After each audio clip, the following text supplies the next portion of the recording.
प्रधानमन्त्रिणा नरेन्द्रमोदिना अद्य नीत्यायोगस्य षष्ठं समुपवेशनं दृश्यश्रव्यतन्त्रमाध्यमेन सम्बोधयिष्यते। अस्मिन् प्रधानमन्त्री राज्य संघशासितक्षेत्राणां मुख्यमन्त्रिभिः सह उपराज्यपालाः सम्मिलिताः भवन्ति।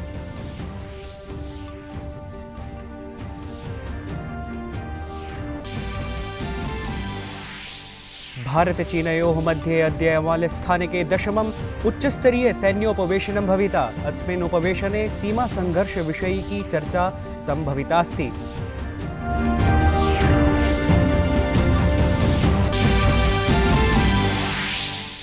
विदेशमन्त्रिणः एस जयशंकरस्य अद्य प्रभृति मालदीव मॉरिशसयोः चतुर्दिवसीया यात्रा। उभाभ्यां देशाभ्यां सह द्विपक्षीया वार्ता भविता।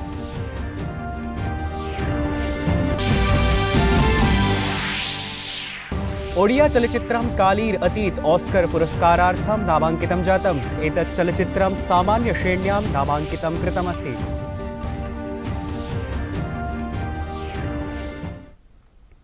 अभिवादये, अहमस्मि नीतीश भारद्वाजः। अत्र भवतीनां च स्वागतं डीडी न्यूज़ वार्ता प्रसारणेऽस्मिन्। अथ वार्ताः विस्तरेण।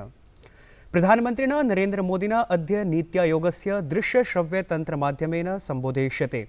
प्राशासनिकपरिषदः एतत् समुपवेशनं सम्बोधयता श्रीमोदिना भणितं यत् अस्माकं लक्ष्येषु कृषिः, अवसंरचना, विनिर्माणं, मानवसंसाधनविकासः, आधारभूतसेवापूर्तिः, स्वास्थ्यपोषणं च सम्मिलितानि स्युः।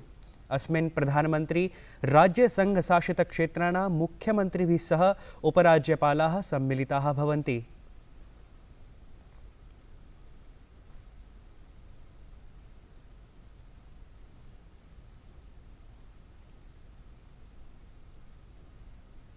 भारत-चीनयोः मध्ये अद्य अमाल्यस्थानके 10मम् उच्चस्तरीय सैन्योपवेशनं भविता। अस्मिन् उपवेशने सीमासंघर्षविषयिकी चर्चा संभवितास्ति। ध्यास्पदमस्ति यत् सैन्यक्षेत्रस्य कूटनीतिक-तटीय विचारविमर्शात् परं भारतीयसेनासु अपि चीन पीप्ल्स लिबरेशन सैन्यभटेषु चापि वास्तविकनियन्त्रणरेखायाः अपसारणविषयिकी सहमतिः निर्मिता आसीत्। रक्षामन्त्रिणा राजनाथसिंहेन गतसप्ताहे उक्तमासीत् यत् चीनदेशेन सह वार्तावसरे भारतस्य रणनीतिः, दृष्टिकोणश्च प्रधानमन्त्रिणः नरेन्द्रमोदिनः मार्गदर्शनाधारितम् आसीत्। भारतं न कदापि स्वभूमेरे अंश अधिग्रहणस्यापि अनुमतिं नैव प्रदास्यति। एतदतिरिच्य चीनदेशेन प्रथमवारं स्वीकृतं यत् भारत-चीनयोः मध्ये पारस्परिकसंघर्षे तस्य भटाः मृत्युमुपगताः आसन्। प्रधानमन्त्रिणा केरलप्रदेशाय नैकाः विकासपरियोजनाः समुद्घोषिताः। दृश्यश्रव्यपरान्तर्जालीयमाध्यमेन कार्यक्रमः एषः सम्पन्नः। केरलप्रदेशे विद्युन्नगरीयपरियोजनानाम् उद्घाटन आधारशिला च श्रीमोदिना स्थापिता। प्रधानमन्त्रिणा निगदितं यत् परियोजनानां लक्ष्यं भारतस्य स्वप्नपूरणाय, मत्स्यपालनान् आर्थिकसंवर्धनाय च वर्तते। प्रधानमन्त्रिणा निगदितं यत् विकासः सुशासनं च जातिधर्मात् परं स्यात्, तदेव उत्तमतया सुशासनं च प्रतिस्थापितं भविष्यति। प्रधानमन्त्रिणा नरेन्द्रमोदिना गतदिवसे विश्वभारती विश्वविद्यालयस्य दीक्षान्तसमारोहः दृश्यश्रव्यतन्त्रमाध्यमेन सम्बोधितः। अस्मिन् अवसरे सः प्रावोचत् यत् नवीनशिक्षानीतिः शोध-नवाचारक्षेत्रं च सुदृढीकृत्य आत्मनिर्भरनिर्माणदिशि महत्त्वपूर्णः पदक्रमः सिद्धो भविष्यति।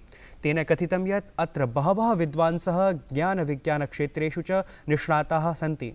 केचित् स्वज्ञानोपयोगम् आतङ्काय, हिंस्रघटनायै च कुर्वन्ति, परं बहवः ईदृशाः सन्ति ये चिकित्सालयेषु, प्रयोगशालासु च स्वजीवनं समर्प्य मानवतायै कार्यं कुर्वन्ति, दृढसङ्कल्पिताश्च सन्ति। प्रधानमन्त्रिणा अध्यर्थितं यत् सर्वैः सकारात्मकमनोस्थितिः एव अनुपालनीया। दीक्षान्तसमारोहे तेन प्रतिपादितं यत् विद्यार्थिभिः ज्ञानस्य अनवरतं सृजनविकासं च कुर्वन् राष्ट्रस्य विविधतासु एकतायाः संरक्षणम् अवश्यमेव कुर्यात्। अवधेयास्पदमस्ति यत् विश्वभारती विश्वविद्यालयस्य स्थापना रवीन्द्रनाथ टैगोर विभूतिना कृतासीत्। एवं च एषः देशस्य प्राचीनतमः विश्वविद्यालयः वर्तते। गुरुदेव टैगोर के लिए विश्व भारती सिर्फ ज्ञान देने वाली, ज्ञान परोसने वाली एक संस्था मात्र नहीं थी। ये एक प्रयास है भारतीय संस्कृति के शीर्षस्थ लक्ष्य तक पहुंचने का। जिसे हम कहते हैं स्वयं को प्राप्त करना। जब आप अपने कैंपस में बुधवार को उपासना के लिए जुड़ते हैं तो स्वयं से ही साक्षात्कार करते हैं।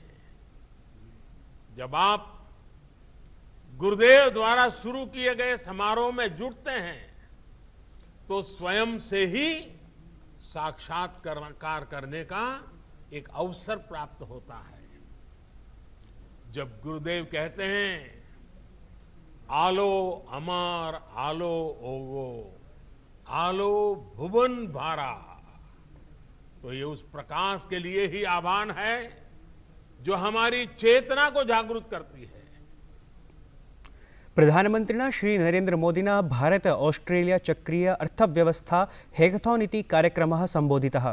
प्रधानमन्त्री नरेन्द्र मोदी प्रावोचत् यत् अस्मत् पारिस्थितिकीय नियन्त्रण संतुलनयोः मध्ये चक्रीय अर्थव्यवस्था महत्वपूर्णां सित्स्यति। असौ परान्तर्जालीय माध्यमेन कार्यक्रमम् इमं सम्बोधितवान्। कार्यक्रमेऽस्मिन् भारत ऑस्ट्रेलिया देशाभ्यां नूतनानि समाधानानि सम्प्रस्तुतानि। प्रधानमन्त्रिणा श्रीमोदिना कार्यक्रमं सम्बोधयता भणितं यत् वस्तूनां पुनर्चक्रणं पुनरुपयोगश्च अस्माकं जीवनस्य प्रमुखो अङ्गो वर्तते। तेन उपभोगस्य प्रवृत्तिकारणात् पारिस्थितिकीय दुष्प्रभावेषु ध्यानाकर्षणं कृतम्। This hackathon has seen innovative solutions from Indian and Australian students, startups, and entrepreneurs. These innovations show your commitment to the philosophy of circular economy. I have no doubt that your innovations will inspire our two countries to take the lead in circular economy solutions. And for that, we must now also explore ways to scale up and incubate these ideas.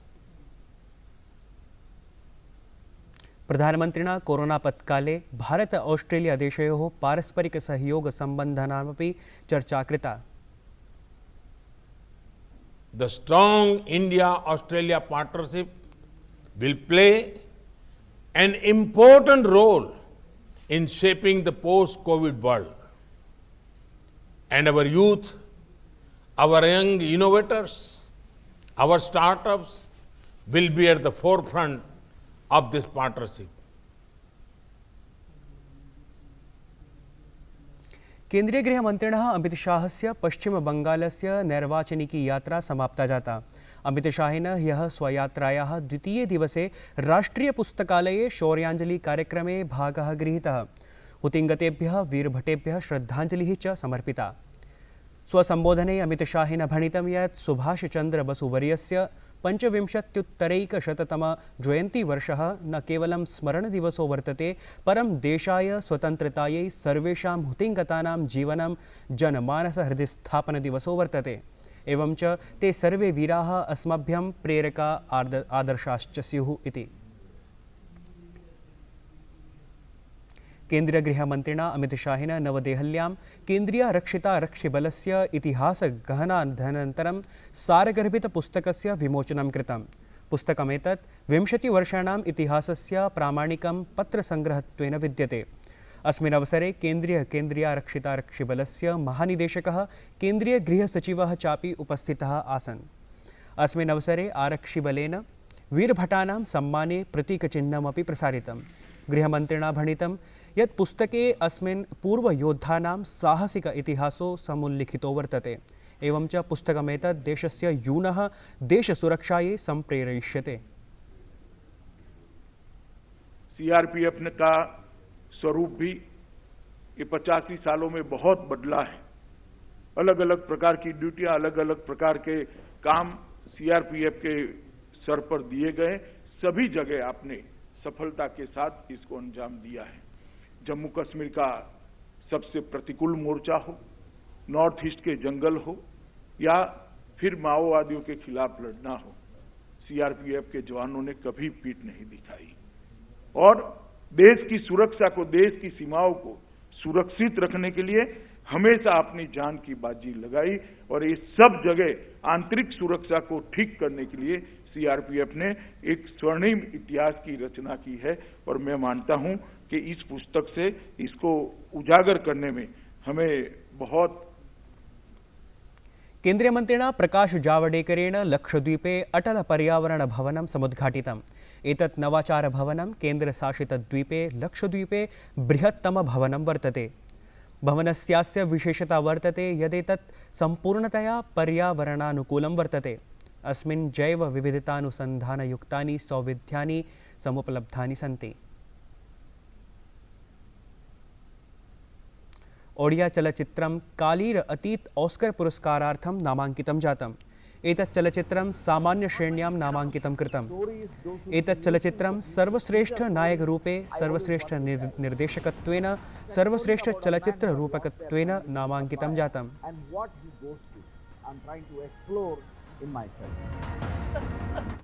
चलचित्र समारोह निदेशालयेन 68तमेभ्यः राष्ट्रीय चलचित्र पुरस्काराणां प्रविष्टयः समामन्त्रिताः। एतदर्थं मार्च मासस्य 12 दिनाङ्कपर्यन्तम् अन्तर्जालीयमाध्यमेन आवेदनं कर्तुं शक्यते।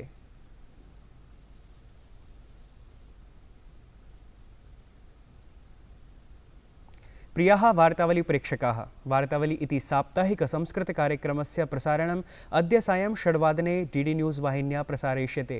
अस्य पुनः प्रसारणं श्वः प्रातः 7:30 वादने भविता।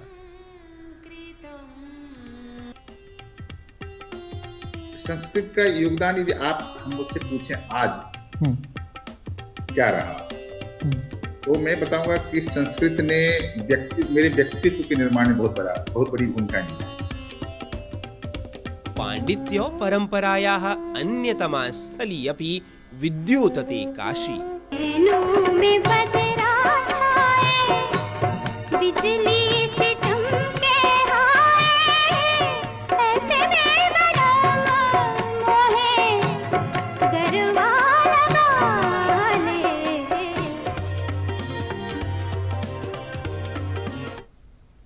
वार्ता संस्करणमेतत् सम्पद्यते अधुना। अभिनववार्ताभिः सह पुनरुपस्थास्यामः। भूयात् तावत् शुभं मङ्गलम्।